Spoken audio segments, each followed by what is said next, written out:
Thank you as always. We appreciate it.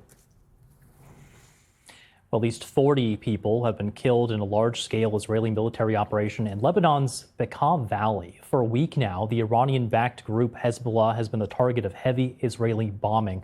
The Lebanese armed and political group is prescribed as a terrorist organization by the UK, US, and others. Israel's military campaign began after Hezbollah fired rockets into northern Israel in response to the US and Israeli attacks on Iran. Now, Lebanon's social affairs minister said Saturday that around 454,000 people registered as displaced this week in the wake of the Israeli military campaign. As Weir Davis now reports from the town of Nabi, Chit, the main focus of this latest assault may have been the attempted recovery of the body of a dead Israeli soldier from the Lebanon War of the 1980s. In the eastern town of Nabi, Chit, the devastating aftermath of a huge Israeli air and ground assault. A massive crater and vehicles blasted aside like toys. More than 40 people killed, says Lebanon's health ministry. This is a Hezbollah stronghold, and there had been repeated Israeli warnings for civilians to leave, but many stayed.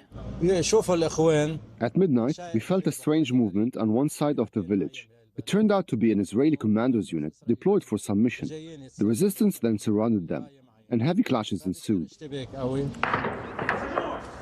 It all happened in the dead of night. Israeli special forces dropped in by helicopter in vicious street battles against Hezbollah.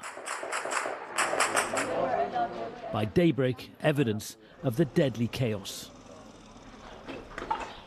The scale of the Israeli assault was overwhelming. Around every corner, a building not just hit, but destroyed.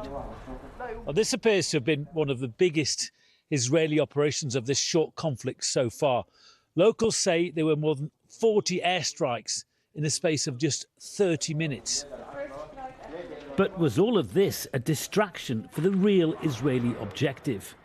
The main goal may have been the recovery of a dead Israeli airman, Ron Arad, who was killed in the 80s.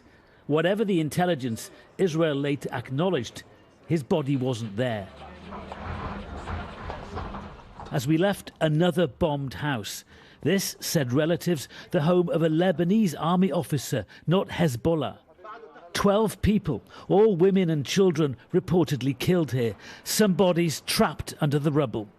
If the rescue of a fallen fighter was Israel's aim, it came at a heavy price.